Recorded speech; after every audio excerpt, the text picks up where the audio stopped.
Akaulizwa sasa, my dad akaamka akamuuliza, wewe ulikuja kwangu?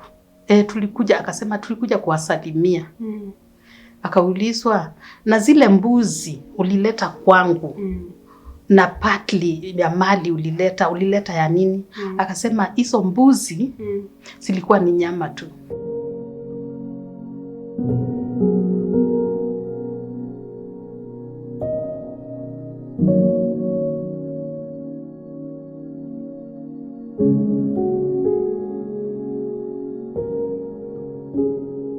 Hello once again, viewers, and welcome to the Conquerors show right here on Wema TV. As always, I'm your host, Laura Lepore, and I'd just like to thank you for staying with Conquerors, because here is where we listen to real people who've gone through real life situations that you'd be shocked at half of what they tell us here on the Conquerors show, just to encourage you out there and to give you the faith that God is still with us and God is still working even today.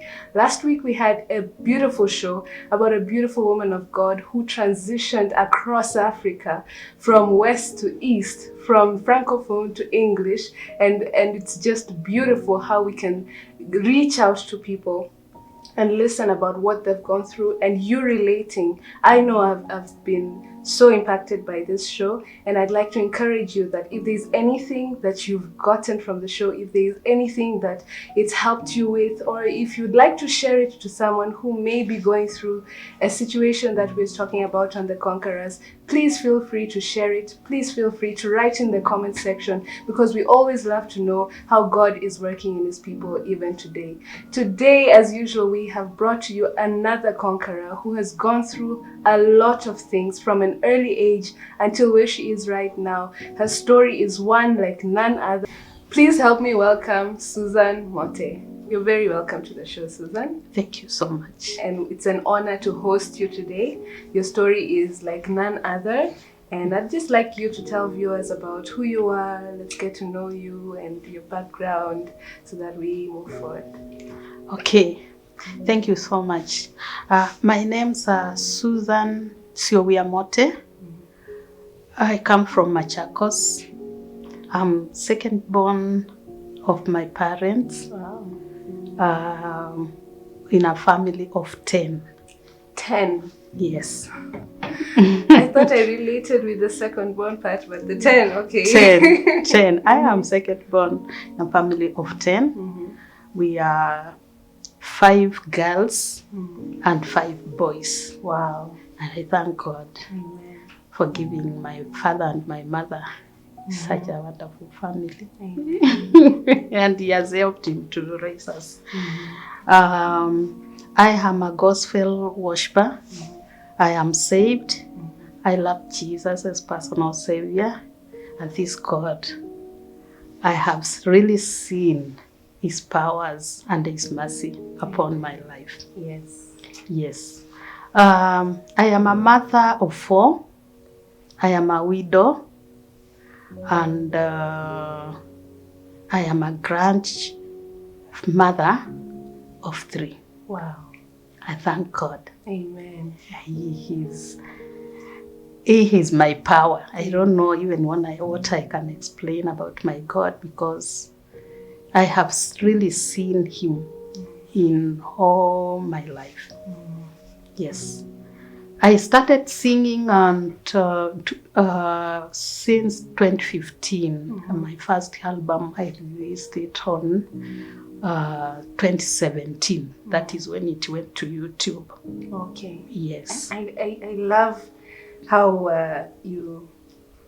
to get to that point. Yes. Of you to release your first album, even to record your first album. Yes. Speaking to you, you mentioned a long and tearful journey. Yeah.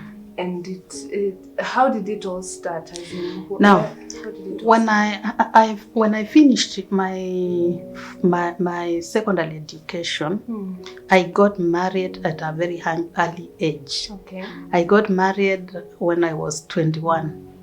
21? Yes. Wow. And when I got married... Why did you get married at 21? I am raised in a very ample background. my mother and my father, they are not that well up. Okay. So after finishing my school and you have met somebody, you get married and they give the other way to the other's way to at least. Yeah, and go to your way, go to your home. And that is why I got married. Okay. In fact, because I have already finished school, I have somebody who is able, who is not married, and he needs a good wife. And I was a good wife. I was a good Christian. I was raised in a Christian family background. Okay. We were devoted Catholic. Okay. And even these services, them easy the Catholic mass. They used the father used to come and do it in my grandmother's. They used to come at home. Wow. So all along I knew getting married is one best choice a girl can have. Okay. Yeah, because you have your family and you go on. That's all we dream about. Yes, that is what I was dreaming about. Yes, and when I got married, we stayed for about 3 years, and my husband died. Oh, sorry. He had an accident, and he died. Where we were staying in Thika that time. And when he died, that is when the hell broke. Wow. He was working in a company called Thika Cloth Mills. And when he died, accident was at Thika. So people used to, after this matanga, after the accident, you know, this matanga nini, wanakutania Thika. Okay. So me, when they were doing all these matangas, I was inside the house. The rest were out with the other family people. Yeah. I used to ignore the talks, what they are talking outside. I used not to bother. But there was a time, one of the wazes said, and he came to me, he asked me, do you have an account? Kambia, no. Then they said, we have to open an account for you. Because whatever I'm hearing here outside with your mother-in-law, it's not pleasing. They were asked by my relatives who were inside the house, what are you hearing? You know, these ladies, the old mama, the mother-in-law, is calling the wife of her son, Kabeti. Unajua Kabeti ni nini? No. Yani, Kiveti is somebody, is a woman who is married. And when somebody refers you as Kaveti, kamama, kadogo. Okay. It's like disrespectful. Yes. So this old mzee alianza kuona hizi vitu na akajua there is a problem in this family because this lady is not respecting this lady and she is not taking this lady as her daughter. As her daughter-in-law. Then they told me, no, let us open an account for you. Whatever we are contributing here, let it be for your children as during this time, so that you can buy them whatever you want to buy. Because whatever we are contributing here, it's not reaching you. You are going there. Oh, no. Then I agreed. We went and opened KCB. We went on with matanga nini, then we went home, kuzikana. We held the burial ceremony. Everything went on well, and everybody went to his own way. Then I was left there at home. At your marital home? Yes. Okay. My husband had already built. Wow. I had a house of about 3 bedroom. Okay. A good house, a very good house. That is when that is where now they left me after the ceremony, after the burial ceremony. So I stayed for about 3 months. During this time, during this period, this lady, my mother-in-law, used to tell me, I had a small, the boy, the small child, was about 1.5 years. So he was a small baby. So he used to tell me, take your child, we go to Thika every Friday. I didn't know what was going on in her mind. But he used to tell me, beba mtoto, twende Thika, tukatoe pesa. Ile account. No, that account. The account the elder told you to open. Yes. Tunaenda tunatoa kila Friday. Mpaka hiyo pesa ikaisha. Mnatolea nini? Tunatoa tu, si yeye alikuwa, unajua sasa mimi sikuwa nakaa nyumbani. Sasa yeye ndio anashikilia kila kitu. You buy this, you do this, you buy this, you do this. Wakati ziliisha ndio nikaanza kuona mambo yanabadilika. Siku moja aliniita akaniambia, hao wanawake ambao unapatianga kazi kwa shamba, wakuchimbie viazi ama wakulimie, ujue sasa wewe ndio utakuwa ukipewa kazi. Bwana wako hayuko. Kwa hivyo lazima utatafuta pesa. Nikamwambia, mimi I went to school. It's only that sikuwa nimechukua resorts and your son was able. That is why I did not go to work. So right now I have the papers. I can go and work because I went to school. And you know, in our days, once you memaliza Form 4 and at least you have a good grade, or even a grade, you are given a job as a woman. Yes, because they were not that many. Sio kama leo watu wamekuwa wengi wamesoma. When I saw it na nikasikia vile anasema, I decided to go and take. I had not taken my certificate. So immediately after Form 4, I got married. Okay. You hadn't taken your leaving certificate? No, even my results. Wow. Yes. So I went to school because by that time I had some little money remaining because people used to come, give me pole, shikai. I went and took my certificate. I paid 600. That is all the balance that I had in school. That is why I didn't have the certificate. You didn't manage to take your certificate because of 600? 600. It was a lot of money that time. I went, took it, came with it. Then I told my sister what I'm going through. And then she told me no. She was working with Ministry of Works. She told me, I'm going to look for a job for you, so get ready. She did it and she told me. When I went there to check, I was told to report. Wow. On the following week on Monday.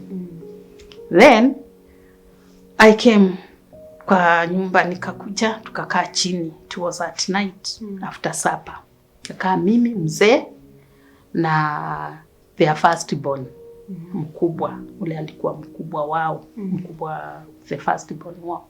Kaambia, on Monday I'm supposed to report in Machakos Ministry of Works. They have called me, and now I wanted to know the way forward because I have small kids and Machakos is not far. I was married at Mua Hills. Okay. Yeah, and you know Mua Hills and Machakos is not far. A place called Kaloleni. It's not far. You can commute. Okay. Or if not so, you can be coming every weekend. Do you know when I said so, my mother-in-law said, my father-in-law told now, Mom, this is a young girl. The husband is not there. Now she can go and work for her children. Yes. So you will be taking care of the children. How many children did you have? They were 2 that time. Do you know what my mother-in-law said? he called him, he used to call mzee tata. Tata, kaongea na Kikamba. Tata, nye ndiye saumai wanisiana hivi. Chalo ambu maeye. Yani mimi siwezi kojolewa na hawa watoto na baba yao Chalo alinikojolea. That is what she said. And I was like, what do I do?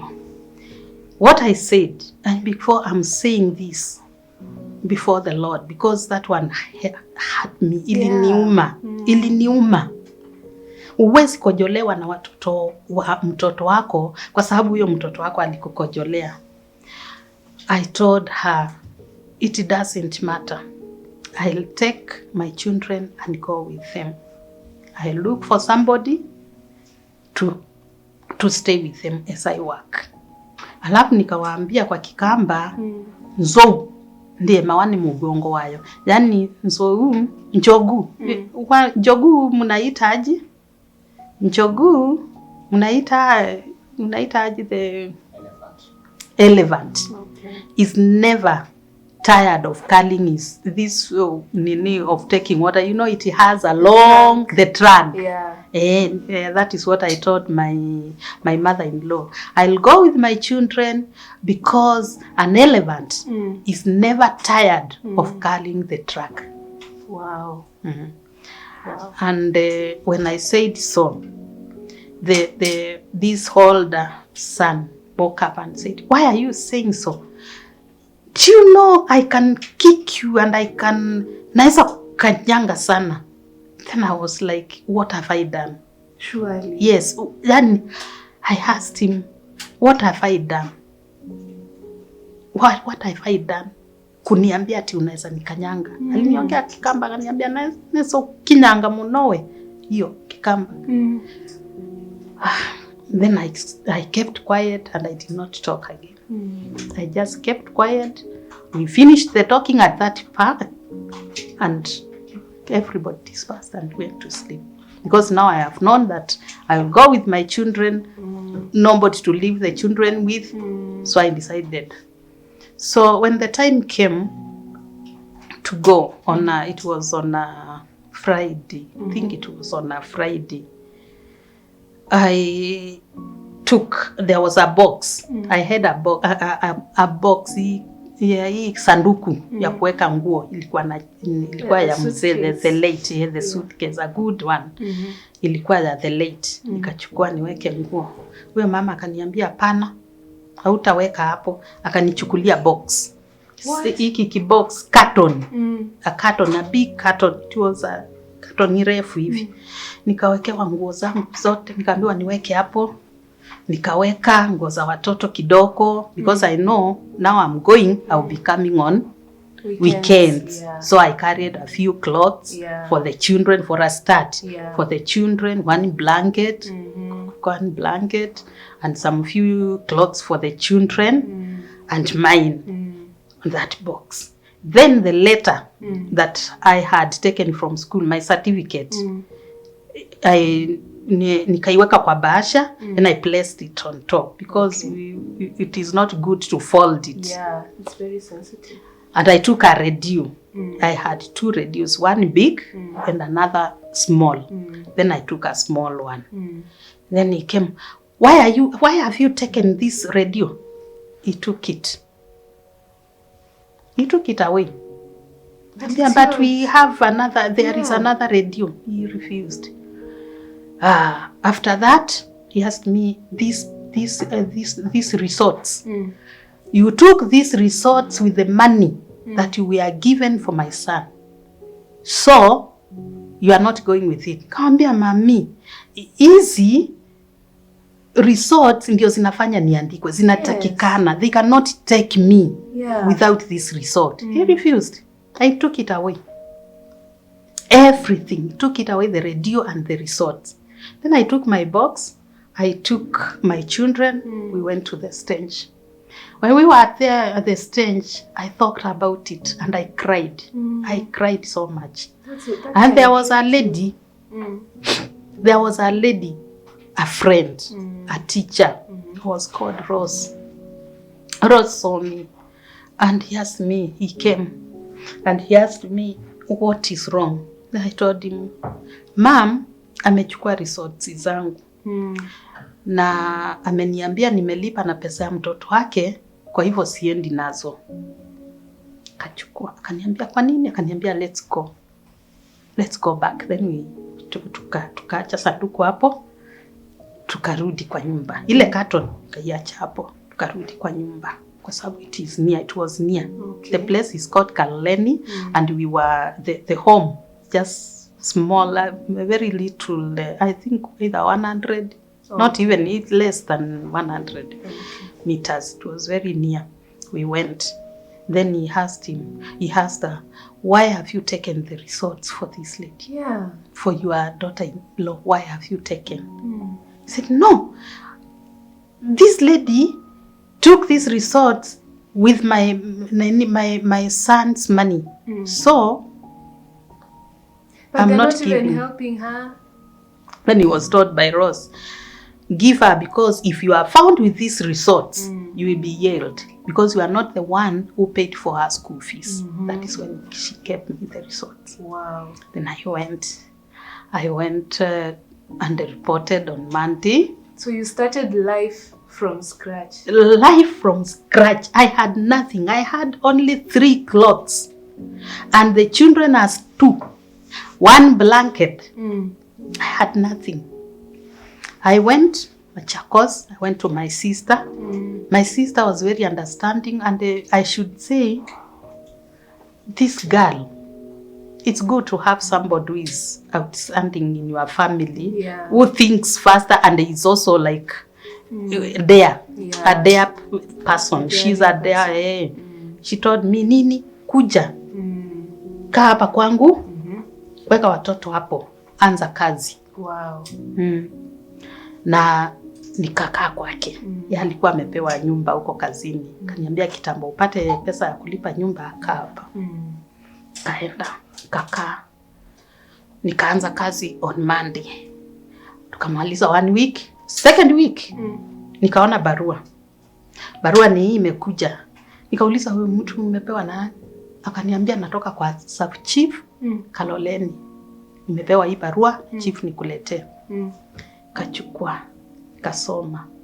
Nikakuta imeandikwa, since you have decided to go and work, you no longer belong to this family. Never come here. Who wrote that? The lady went to the sub-chief. Your mother-in-law? Yes, my mother-in-law went to the sub-chief and they reported that I have started working against their wish and I should not come back. How else would you have supported your children? I don't know. Don't know. Then I got the letter. I was surprised. Yeah. Now I had nothing. Sikuwa na nguo. Watoto hawana nguo. Hatuna anything. The card ya clinic, because these kids were small, they were like mapacha, because I had given birth every year. Okay. Like December. So they were like twins. They were just like twins.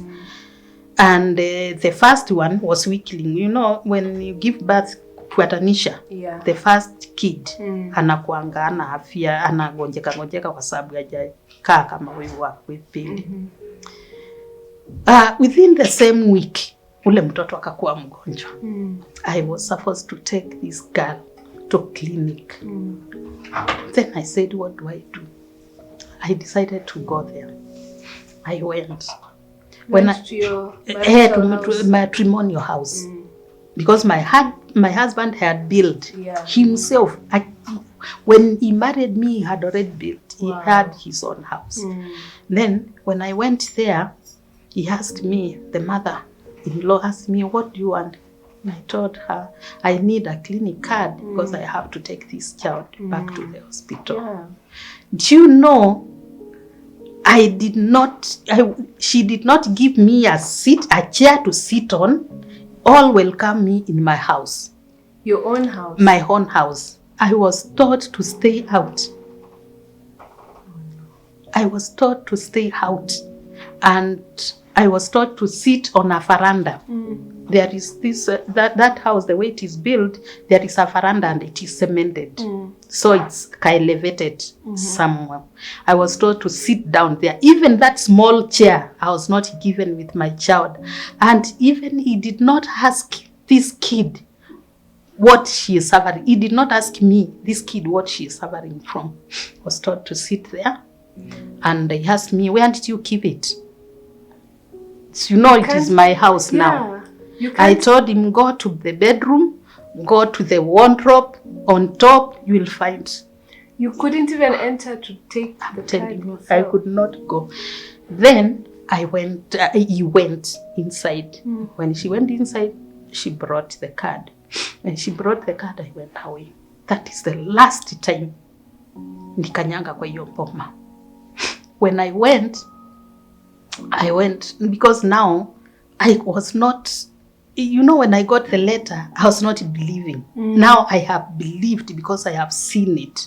If I cannot enter in my house, I went back to the job and I stayed, took my child to the hospital. When the weekend came because my dad used to come to go home on a weekend.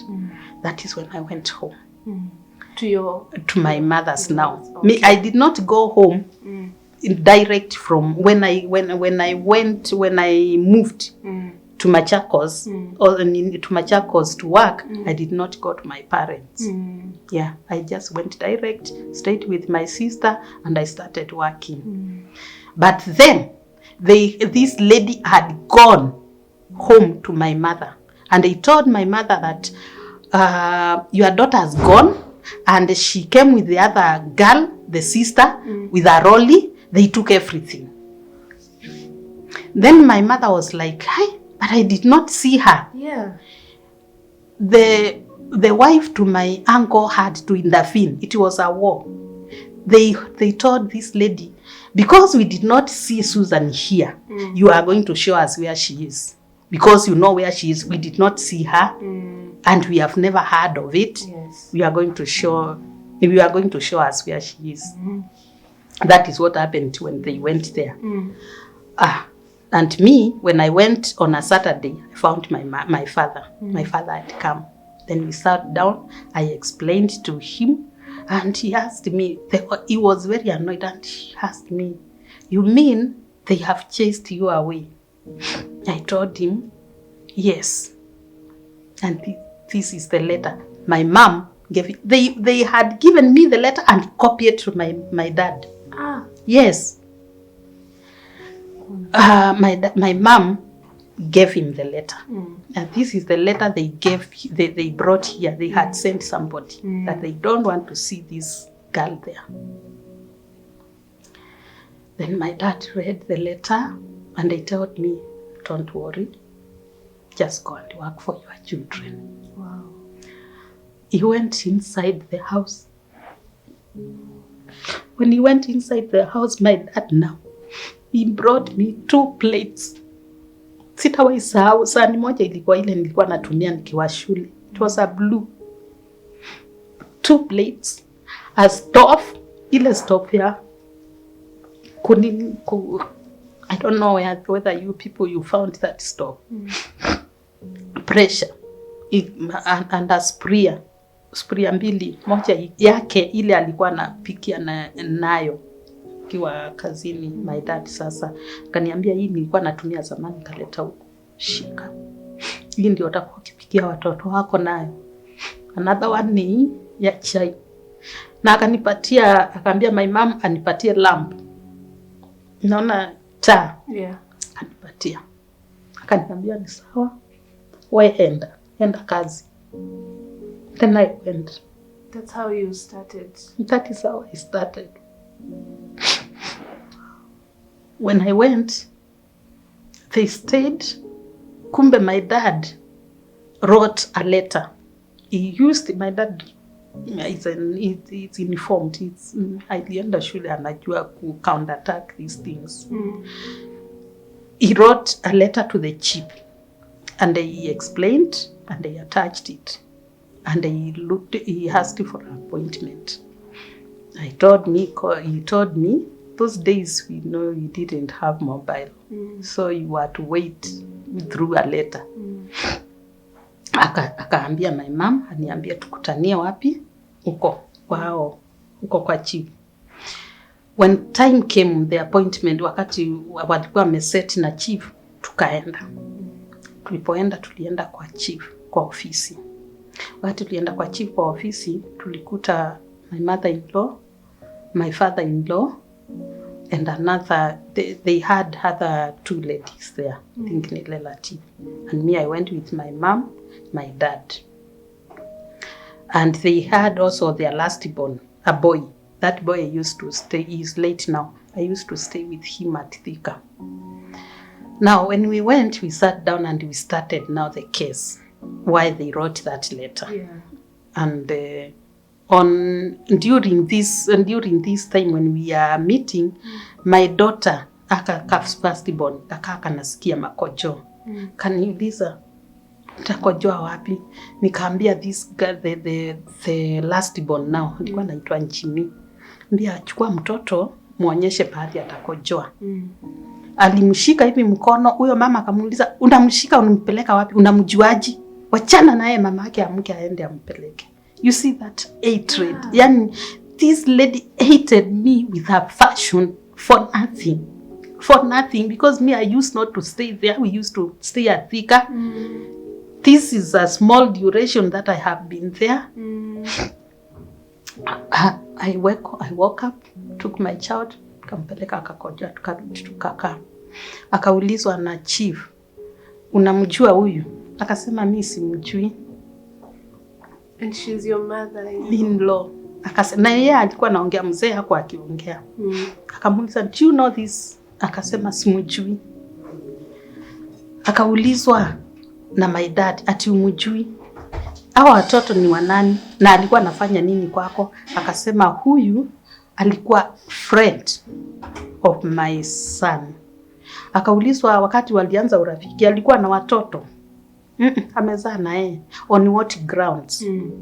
Sijui. Akasema yeye ajui. Akaulizwa sasa, my dad akaamka akamuuliza, wewe ulikuja kwangu?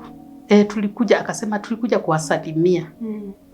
Akaulizwa, na zile mbuzi ulileta kwangu na partly ya mali ulileta ya nini? Akasema hizo mbuzi zilikuwa ni nyama tu. Hiyo ilikuwa ni nyama. Sio alileta kwetu. Wazazi wangu wa kule ni kama hawakuwa na nyama. Alisema hiyo ni nyama, alipeleka wazazi wa kule. Alikukana kabisa. Let's take a short break and we'll be right back. If you don't treat life serious, life will never take you serious, even at your old age. Jesus at 30 years, he began ministry. For 3.5 years, he was done. He had accomplished. In his death, he said, it is finished. He never said, I'm finished. Most of the people at that age, they are doing a crazy thing and all that they are shouting is, I'm finished. A good man leaves an inheritance to his children's children. We're back with Susan Mote telling us about her life story to where she is right now. So Susan, before the break you mentioned about how in your youth you experienced the world for the very first time and it wasn't the perfect experience. And I can only imagine that you said you were devout Christians in your family. At that point, or where you were until where we left off, how did that make you feel as a Christian, and how did that affect your walk with Christ?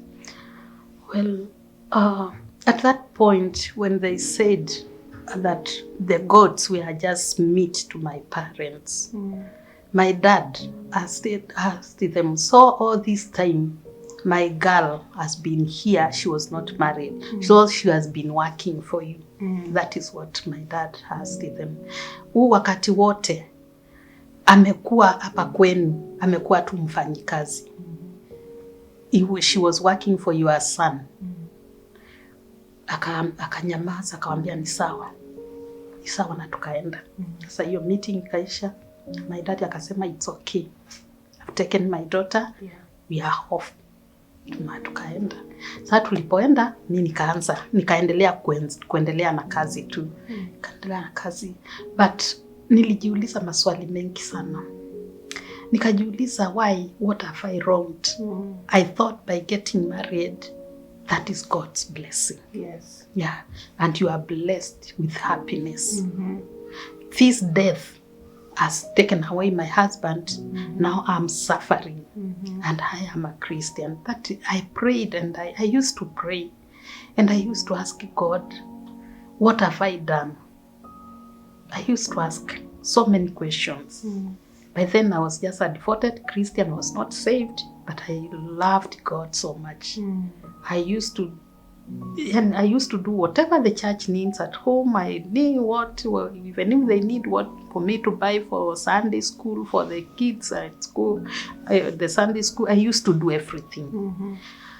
And I stayed in that condition of denial. So, because now I have seen the hatred right from my mother-in-law, and I have not wronged him. So that thing stayed in me for long. Na ikaniuma sana mpaka hata siku anataka kumuona. I was working in Machakos, and you know the place I was married and Machakos town is near. So after a job, when I go to soko ama hapo town, sometimes namuona nikiwa mbali.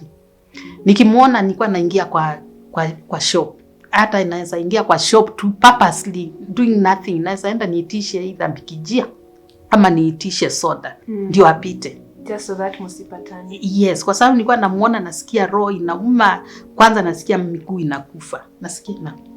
Nasikia kutetemeka. Nilikuwa na ile roho. Unaona ile roho mbaya, unasikia I don't want to see this person. I'm in West. I am young, I'm out, sina msimamo. Unajua sasa kama ningekaa, ningetoka pale nikiwa na ile strength and maturity. Umetoka kama umekuwa, you are facing the world. I was married right from school. Sikuwa najua life ya nje. Nikakaa in a good life. Sijawahi teseka. Now kitu imekuja abruptly, imehappen, umekuwa thrown out. Kwa giza. Nao uko pale peke yako, uko na watoto wadogo. And you're still mourning. I'm still mourning. Aka katoto kadogo, aka kakubwa, tukiwa huko kalikuwa kaniuliza baba aliendanga wapi? Unashindwa na kuambia. Naambia alienda Mombasa. That is what I used to tell them. Baba alienda wapi? Alienda Mombasa.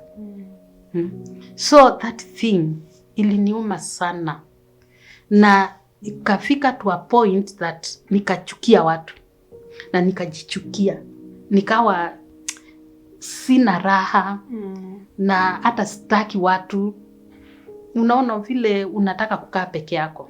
I just wanted to be alone, and I didn't want to share this story with anybody, and I wanted just to be alone, myself and my children, because of what I saw and what I felt. And vile niliona unatendewa na mtu anakujua, na yeye ndio alikuwa the last option.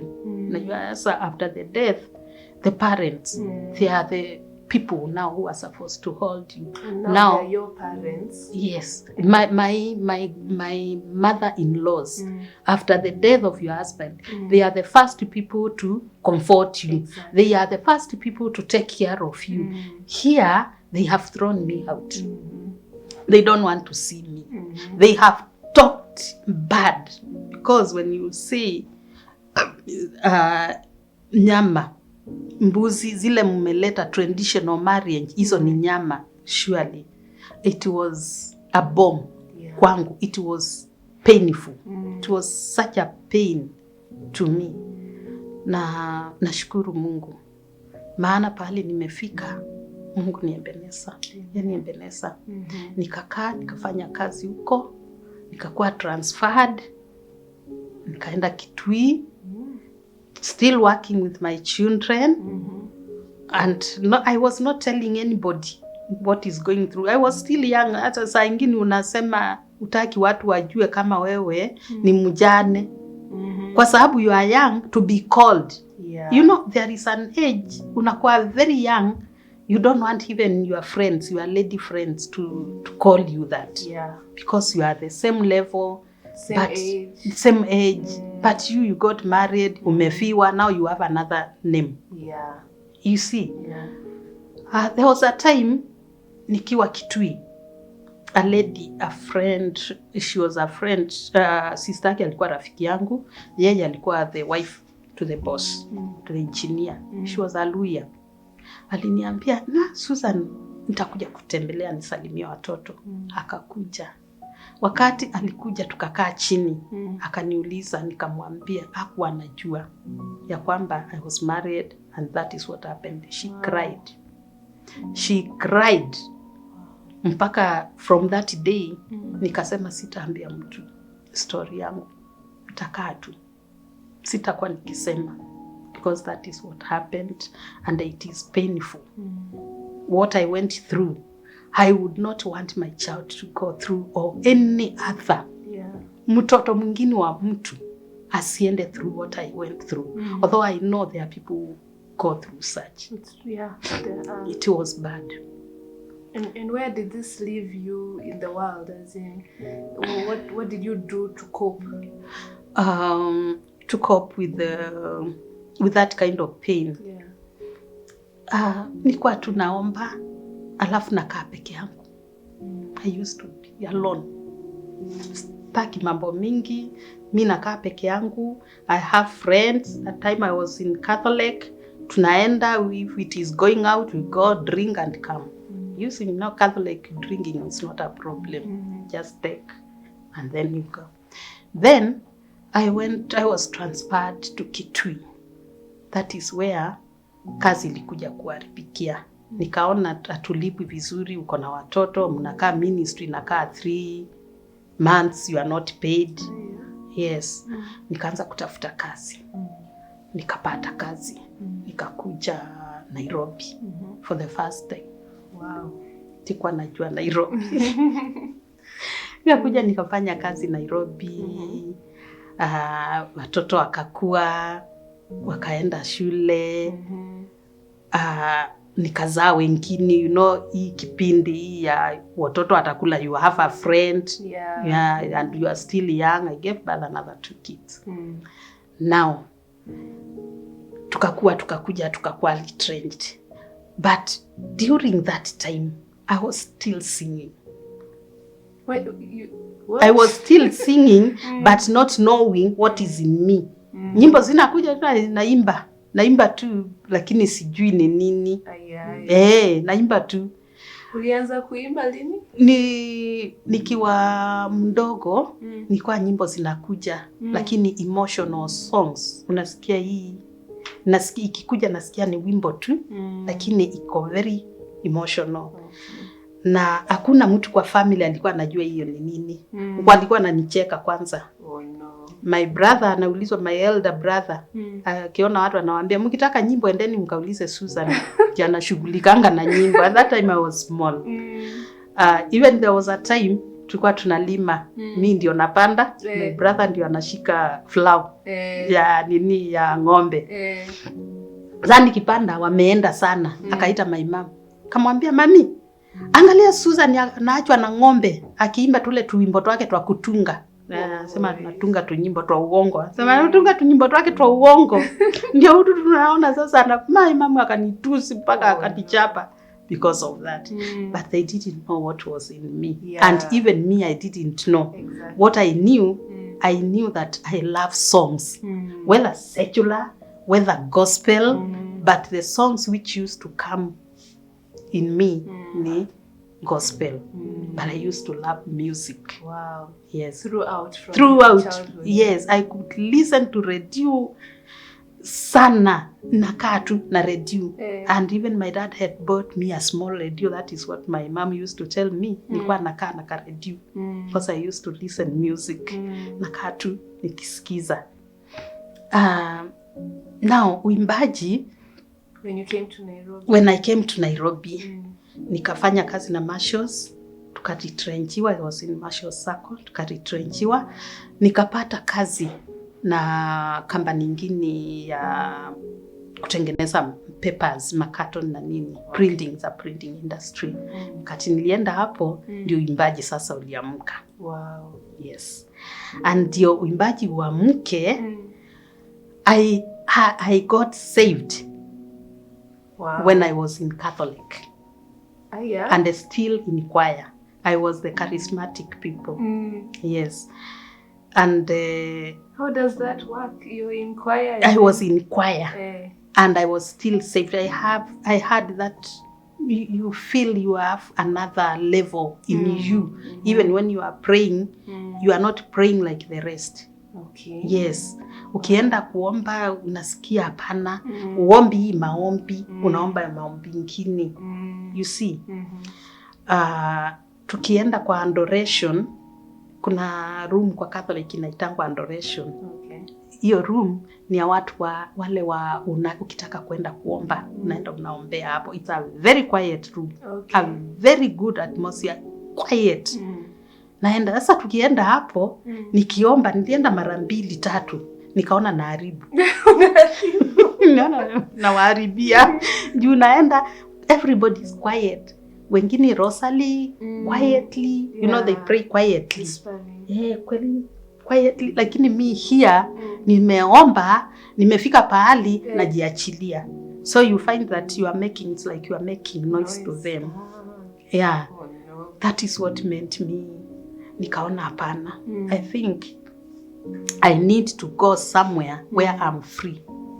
And where I can give a testimony that I am saved. I love Jesus. He has taken me this far. Yes. You know, there you can't. Yeah. You are not allowed. Even with your songs, teach the choir. You have to sing as a choir. Sing as a choir. Oh my. That is when I went to Margaret Wanjiru. When I went to Jiam and I listened to the preaching, I was carried away. Wow. And I poured my heart there. Bishop akaniwekelea mikono. Nikaokoka nao. Nikaanza kuongea bila woga. Amen. But the challenge was, I was in choir Catholic, Buruburu hapa, St. Joseph's Buruburu. And I was still in Jiam. So what I used to do, because Catholic is just 1 hour and you are done. Yeah. I used to go sing wakati wa choir. After that, natoka hapo mbio, panda ngari, naenda town. Kanisa. Kona kaa mpaka saa 8, saa 9, nikitoka hapo nasikia niko relieved. Wow. Unatoka moja? Yeah. And I did that for almost a year. What? Nikienda kanisa 2. Nini ilikushikilia kanisa? You staki kutoka. I'm a choir. And I have friends there. We love each other. Wow. Yes. And na choir. Uko na nguvu. Naenda naimba, nikitoka hapo naenda kule. Mwisho nikaona hapana. This God that I serve, I must choose one way. Yes. And that is when I chose Jiam. Na kutoka 2010 nikatoka kabisa. Wow. Na uimbaji nayo. Sasa nikiwa pale sasa nimeenda printing industry. I had a young, I was in charge of stores. And I had a young man, an assistant who is young, like now this one's here. And then used to, when I am doing my things, I used to sing. Alafu namwambia, hebu sikiza hii, was hallelujah. Hebu sikiza hii. Anasikiza, akaniambia, Mathe, alikuwa anaitwa Alex Bwamu. Akaniambia, Mathe, unajua wewe mama, wewe ni mwimbaji. Do you know that song ukipelekea mtu wa production? Sijui production ni nini. Hii wimbo ukipelekea mtu wa production, ataipenda sana, atakutolea. Hebu jaribu. Kamuuliza sasa ni gani? Akaniambia siku na nyingi hata hao akasanga, hebu enda town uulizie. Akanichocha mpaka sasa nikaenda. But to me I was okay. Nikipata wimbo najirecord kwa simu na wakati niko alone naweka nasikiza. Yes. Wow. And when I'm alone naimba tu, I sing. I felt good. Wow. And I was relieved and that was all. I told me no. Go. Akanichocha mpaka nikaenda. Wow.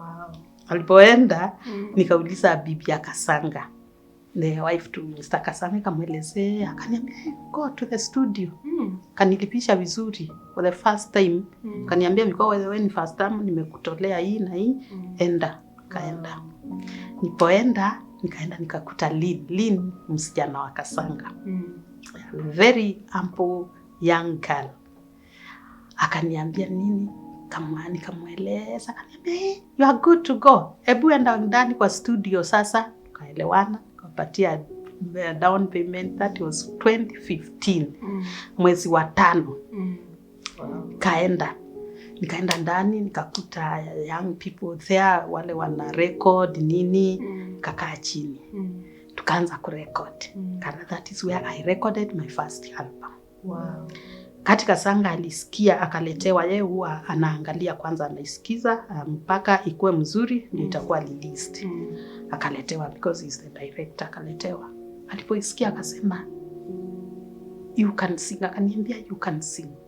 Songs zako ziko na neno. Wow. Kwa hivyo keep on. Ile ni sauti. Not knowing nimekuwa na attack. Wakati nilianza kuimba sasa nimeanza kurecord.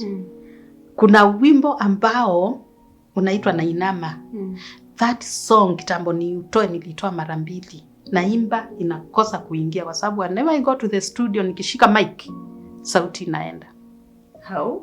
I don't know, it was just like that.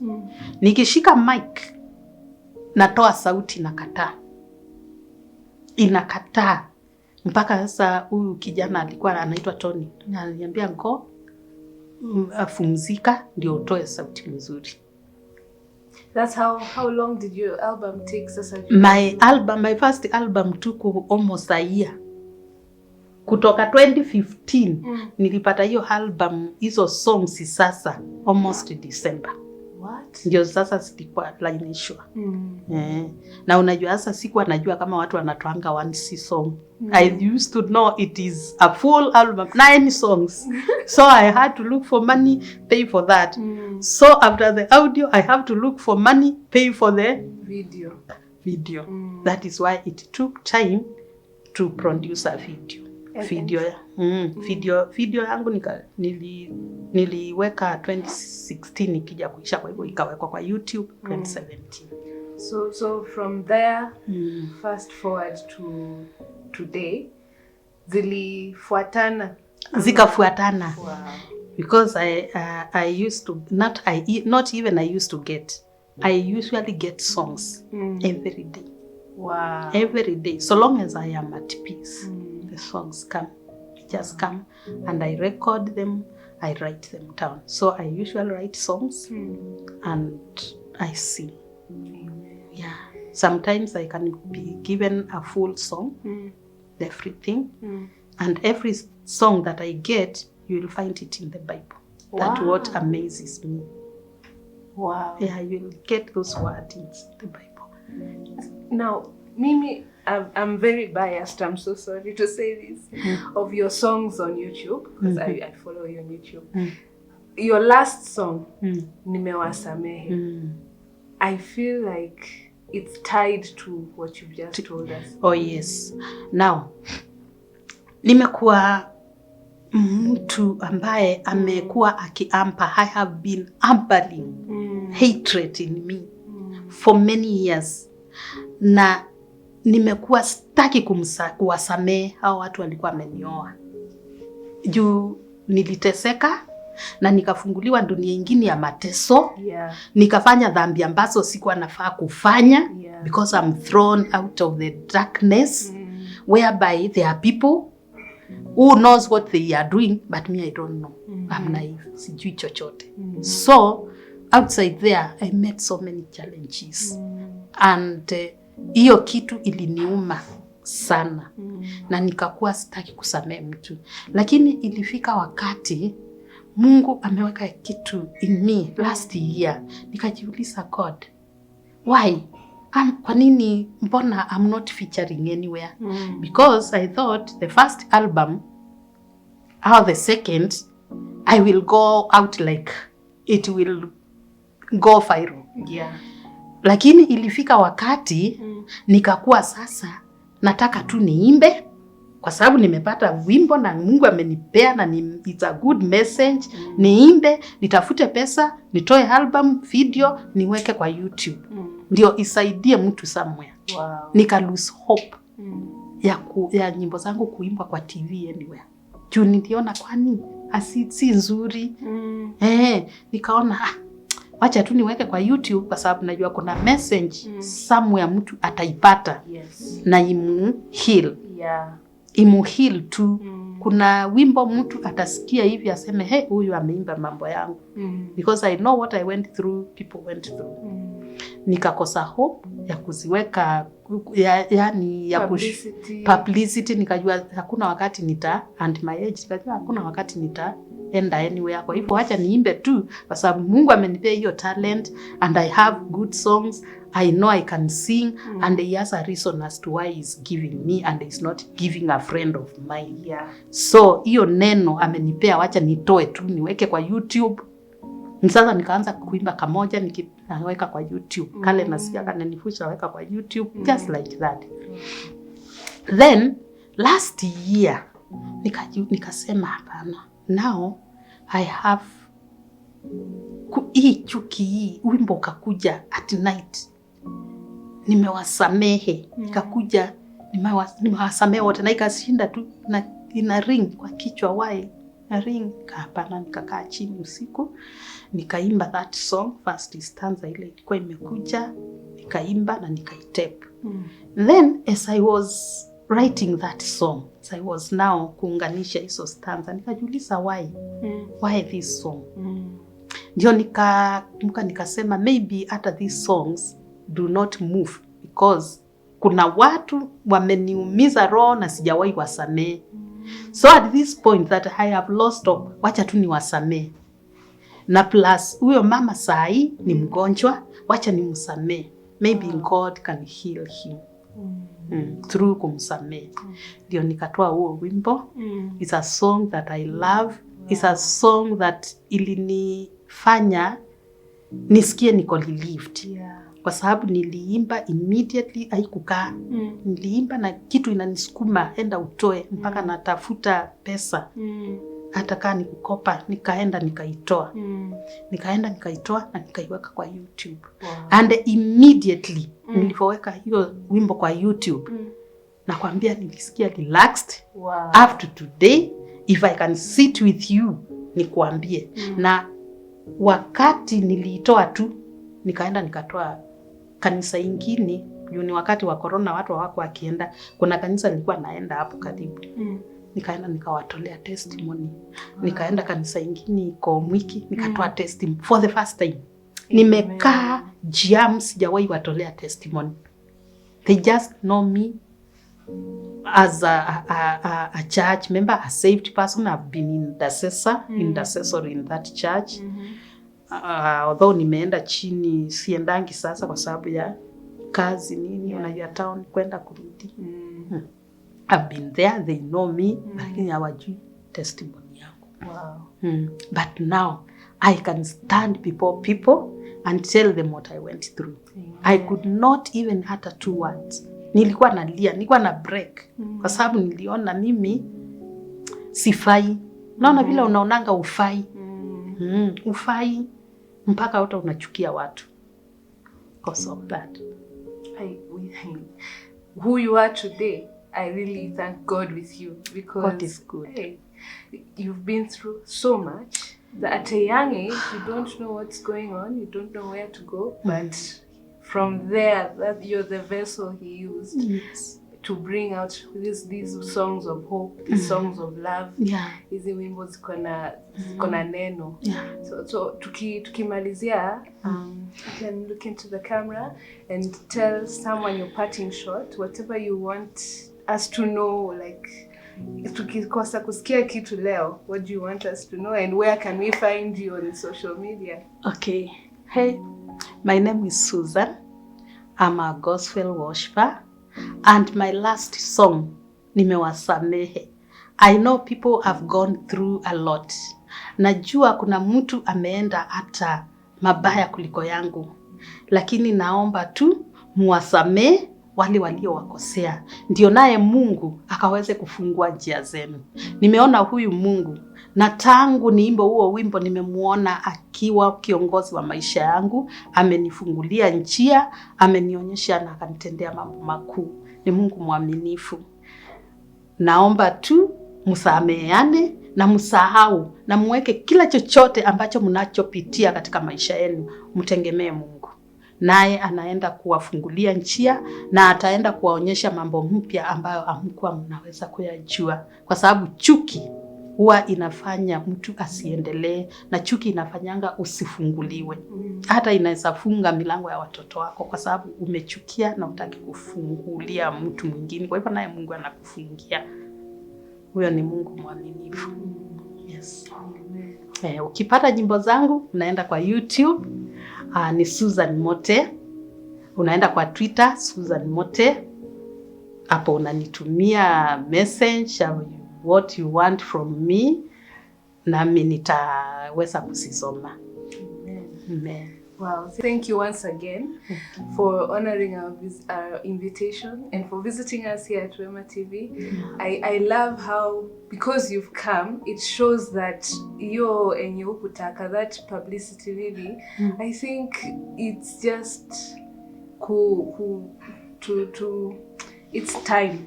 Yeah. I think it's time because you're saying, that song has really broken a barrier in your life, and it's really opened up something that was locked. Yeah. And you're free now. Yeah, I'm free. And we thank God for who you are today and who you're becoming tomorrow and every day. Yeah. Wow, thank you very much. God is good. Amen. Amen. Well, that has been Susan Mote right here on the Conquerors on Wema TV, and I'm sure that in one way or another we have grasped something from her story and so much about what we're going through today. Some things that we don't understand, and some things we cannot even begin to imagine someone else is passing through them, but by the special grace of God, we are here today. We have conquered. If there's something that you'd like to let us know in the comment section below, what part of her story resonates with you, or if there's anything that you'd like to reach out to her about, just let us know in the comment section below, and we're so blessed to hear from you, our viewers, every single time here on The Conquerors and here on Wema TV. Until next week, see you, and keep it Wema TV, the voice of hope.